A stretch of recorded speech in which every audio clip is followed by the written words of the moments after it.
सो आज हम class 7th history का चैप्टर फर्स्ट डिस्कस करेंगे जिसका नेम है ट्रेसिंग चेंजेस थ्रू 1000 ईयर्स। इस चैप्टर को हम रिवीजन नोट्स एंड समरी की हेल्प से डिस्कस करेंगे। इसका फर्स्ट टॉपिक देखते हैं पहले इंट्रोडक्शन में। Arab geographer Al Idrisi and French cartographer provided map design which showed sketch of Indian subcontinent. जो ये अरब जियोग्राफर है अल अदरीसी और जो फ्रेंच कार्टोग्राफर है, इन्होंने इंडिया का मैप डिज़ाइन किया था हिस्ट्री में सबसे पहले। उसके बाद नेक्स्ट टॉपिक है new and old terminologies. New and old terminologies में क्या आएगा कि जो हिस्टोरिकल रिकॉर्ड्स हैं हमारे, वो अलग अलग लैंग्वेजेस में अवेलेबल है। एंड जो हमारा देश है उसको हिंदुस्तान के नाम से भी जानते हैं। तो सबसे पहले हिंदुस्तान जो टर्म है वो किसने दी थी? मिनहज ई सिराज ने, जो कौन थे? ये एक तरह के क्रॉनिकलर थे, हिस्टोरियन थे, who wrote in Persian for areas around Punjab, Haryana and land between Ganga and Yamuna. तो किसके बारे में लिखा करते थे अपने रिकॉर्ड्स में? ज़्यादातर पंजाब, हरियाणा और जो लैंड पड़ती है गंगा एंड यमुना के बीच में, मतलब कि पूरा नॉर्दर्न इंडिया जो आता है उसके अंडर में, उसके बारे में वो लिखा करते थे। Babur use Hindustan to describe the Indian subcontinent and its flora and fauna. जो बाबर था, राजा था जो, वो हिंदुस्तान का यूज़ किस लिए करता था? इंडिया के लिए, इंडियन सब कॉन्टिनेंट के लिए वो हिंदुस्तान टर्म का यूज़ इसलिए करता था, यहाँ की जो डाइवर्सिटी है, यहाँ की फ्लोरा फोना, इनको देखते हुए। Amir Khusro 14th century use the word Hind. Amir Khusro ने भी 14th सेंचुरी में वर्ड को यूज़ किया था Hind. In medieval period a foreigner was any stranger who appeared in a given village, someone who was not part of that society or culture। तो जैसे कि आज के टाइम में हम फॉरनर किसको बोलते हैं? जैसे हमारे इंडिया में कोई अमेरिकन आ जाए, ब्रिटिश आ जाए, तो हम उनको फॉरनर बोलते हैं। लेकिन ओल्ड टाइम में किसको फॉरनर बोला जाता था? जो उस पर्टिकुलर सोसाइटी से या कल्चर से बिलोंग नहीं करता था। जैसे कि फॉर एग्जाम्पल मान लीजिए आप ओल्ड टाइम में हैं और आपका गाँव दूसरा है और आप किसी दूसरे गाँव में जाते हैं किसी दूसरे कल्चर में, तो उन लोगों के लिए आप क्या होंगे? फॉरनर होंगे। लेकिन ये सब हिस्ट्री में हुआ करता था, अब ऐसा नहीं है। In Hindi the term pardesi was use to describe the foreigner. Hindi में जो परदेसी टर्म है, परदेसी का मतलब क्या होता है? फॉरनर होता है। और पर्शियन में अजनबी। नेक्स्ट टॉपिक है हिस्टोरियंस एंड देयर सोर्सेज, कि जो हिस्टोरियंस होते हैं उन्हें कहाँ से हिस्ट्री के सोर्सेज मिलते हैं। Archaeological and literacy works give information about medieval period.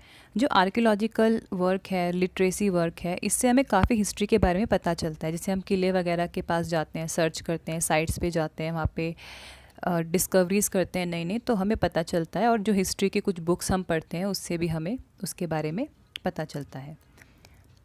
Archaeological sources such as sites, temple, coins, tombs, monuments, ornament and paintings gave glance of past।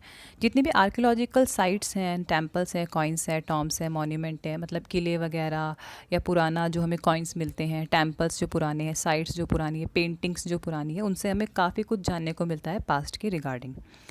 Written accounts in form of chronicles, autobiography, Farman and account of foreigner traveler is available from this period in Persian and Arabic. That's also quite helpful to learn about the past। अब कुछ historian evidence भी मिलते हैं, जैसे कि chronicles मिलते हैं। Chronicles वो होते हैं जो हिस्टोरियंस होते हैं, टर्मिनोलॉजीज़ के बारे में लिखते हैं, अलग अलग टाइम की अलग अलग घटनाओं के बारे में वो लिखते हैं, वो होते हैं क्रॉनिकल्स। और ऑटोबायोग्राफीज़, जो मतलब जो राजा महाराजा हैं या फिर पहले के कोई फेमस पर्सन है जो अपने ही बारे में, अपनी ज़िंदगी के बारे में लिखते हैं, वो होती हैं ऑटोबायोग्राफीज़। फरमान, जैसे कि राजा पहले क्या करते थे? अपने फरमान जारी करते थे और उसको हिस्ट्री में लिखा भी जाता था। और अकाउंट्स ऑफ द फॉरनर, कि जो फॉरनर्स आते थे इंडिया में, वो भी अपना एक जर्नल लिखते थे कि कैसी उनकी जर्नी रही, क्या ये कंट्री थी, इसमें क्या उन्हें मिला, या किस तरह की सोसाइटी थी, कल्चर था, तो वो ये सब मेंशन करते हैं अपने अकाउंट्स में। तो इन सब सोर्सेज से हमें हिस्ट्री के बारे में पता चलता है। ठीक है, ये सब रिटर्न वर्क है जिससे हमें हिस्ट्री के बारे में जानकारी मिलती है। Chronicler Jayauddin Barani wrote his chronicle first in 1356 and another version 2 years later। जो 14th सेंचुरी के हिस्टोरियन थे, क्रॉनिकलर थे जयाउद्दीन बरानी, इन्होंने अपनी फर्स्ट क्रॉनिकल लिखी 1356 में और दूसरी 2 साल बाद लिखी। नेक्स्ट टॉपिक देखते हैं new social and political group, कि नए social and political group emerge हुए थे इस टाइम में, जो टाइम था 700 से 750। तो इस टाइम में काफ़ी बदलाव हो रहे थे, डेवलपमेंट हो रहे थे, नए नए चैलेंजेस आ रहे थे और हिस्टोरियंस के लिए काफ़ी चैलेंजिंग था इन सब बदलाव को स्टडी करना एक साथ। न्यू टेक्नोलॉजी वॉज एमर्जिंग, नई नई टेक्नोलॉजी भी एमर्ज हो रही थी इस टाइम पे, जैसे कि पर्शियन व्हील इरिगेशन में और स्पिनिंग व्हील और फायर आर्म्स इन कॉम्बैट। सो ये सब कुछ टेक्नोलॉजीज़ थी जो इस टाइम में काफ़ी उभरी और एमर्ज हुई। और नए नए फूड आइटम्स भी इंडिया आ रहे थे, जैसे कि potatoes, corn, chillies, tea, coffee etcetera. New powerful groups were also growing such as, और नए नए पावरफुल ग्रुप भी बन रहे थे इस टाइम पे, जैसे कि राजपूत, मराठा, सिख, जाट्स, ओम्स एंड क्षत्रियास। इस टाइम पे ना डिफॉरेस्टेशन भी बहुत बढ़ गया था। क्यों बढ़ गया था? क्योंकि एग्रीकल्चर के लिए लैंड को, फॉरेस्ट को हटाकर प्लेन लैंड चाहिए होती थी एग्रीकल्चर के लिए, इस वजह से डिफॉरेस्टेशन भी बढ़ गया था। और जो फॉरेस्ट में लोग रहते थे फिर उनको माइग्रेट होकर दूसरी जगहों पर जाना पड़ता था। और क्योंकि इतना बदलाव हो रहा था, इतना लोग अब डाइवर्स हो रहे थे, अलग अलग जगहों से एक साथ रहने बसने आ रहे थे, सोसाइटी काफ़ी डाइवर्स हो रही थी, अलग अलग कल्चर के लोग, अलग अलग वर्किंग क्लास के लोग आ रहे थे एक साथ रहने। तो सोसाइटी में ना जातीज़ और सब कास्ट का के ग्रुप बन गए बहुत सारे। और ये जो ग्रुप होते थे सब कास्ट के या जातीज़ के, ये बैकग्राउंड और वर्क के बेस पर होते थे। ठीक है, ये बाय बॉर्न नहीं होते थे, ये सिर्फ वर्क के बेस पर होते थे। जैसे कि अगर कोई क्षत्रिय है, मतलब किसी का अगर फाइटिंग का काम है, कोई वॉर में जाता है, कोई सिपाही है, तो वो क्षत्रिय जाति से बिलोंग करेगा क्योंकि उसका काम है वॉर में लड़ना। या कोई बिज़नेस करता है तो वो वैश्य जाति से बिलोंग करेगा बिकॉज उसका वर्क है बिज़नेस करना। बट ऐसा नहीं है कि उनको बाय बर्थ ही जाति का पूरा एक स्टेटस मिल जाता था, सिर्फ काम के बेस पर मिलता था। जाति का स्टेटस कोई फिक्स नहीं था, मतलब the caste status was not fixed and change according to power, influence, resource control by member of the jati. अब जो ये कास्ट का स्टेटस था ये फिक्स नहीं था और समय के साथ साथ ही चेंज होता रहता था। जैसे कि पावरफुल होते थे वो, इन्फ्लुएंशियल होते थे, उनके पास रिसोर्स आ जाते थे, तो वही जो जाति थी वो पावरफुल हो जाती थी।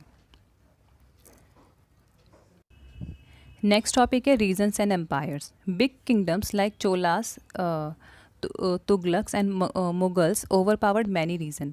अब इस टाइम पे जो बड़े बड़े किंगडम्स थे, चोलास हो गए, तुगलक्स हो गए, मुगल्स हो गए, इन्होंने बहुत सारे रीजन्स को ओवर पावर कर लिया था, अपने कंट्रोल में कर लिया था। अ संस्कृत प्रतिष्ठी praise the Delhi sultan Ghiyasuddin Balban state he ruled over the vast empire stretching from Bengal in the east to the Ghazni in the Afghanistan in west include all South India। सो एक संस्कृत प्रतिष्ठी है, मतलब एक उनके रिगार्डिंग लिखा गया एक मैन्यूस्क्रिप्ट बोल सकते हैं। सो उसमें गयासुद्दीन बलबन के बारे में लिखा है कि कैसे उन्होंने बंगाल से लेके अफ़गानिस्तान तक पूरा रूल किया था और इंक्लूडिंग साउथ इंडिया भी था। सो मतलब उनका एम्पायर काफ़ी बड़ा था। The Mughal Empire declined in the 18th century. It led to re-emergence of regional state। अब जो मुग़ल एम्पायर था इस टाइम पे 17 सेंचुरी के टाइम पे, 18 सेंचुरी के टाइम पे डिक्लाइन होने लगा था धीरे धीरे। और जो मुगल्स के अंदर जितने भी स्टेट्स आती थी वो अलग अलग पावर बनकर खड़ी होने लगी, अलग अलग एमर्जेंस होने लगा स्टेट्स का। Old and new religions. Religion played an important role in social and economic organization of local communities। अब जो रिलीजन होते हैं वो एक इम्पॉर्टेंट रोल प्ले करते हैं हमारे सोशल एंड इकोनॉमिक ऑर्गेनाइजेशन में। लोकल कम्युनिटीज़ के अंडर जितने भी रिलीजन्स होते हैं वो काफ़ी इंपॉर्टेंट रोल प्ले करते हैं। Important changes accrued in religion at this time like worship of new deities, construction of temples by royal families and popularities of Brahmins in the Hindu religion। Brahmins use Sanskrit language.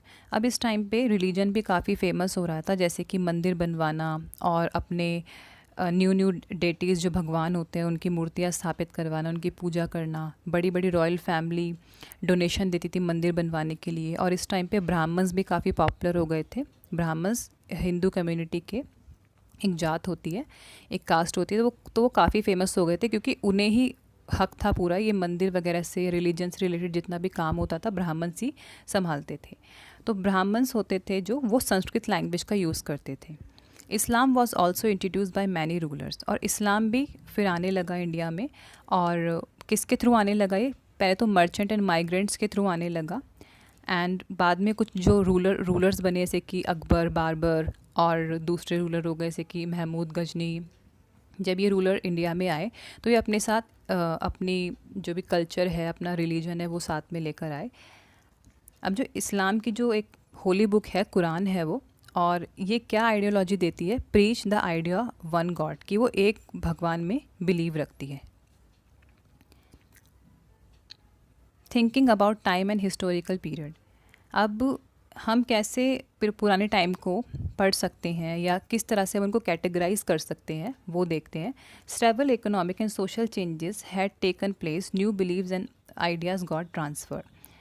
अब जो पुराने time में क्या था, बहुत सारे इकोनॉमिक चेंज आए, social changes आए, और उनके जगह पर नए नए आइडियाज़, बिलीव्स बने।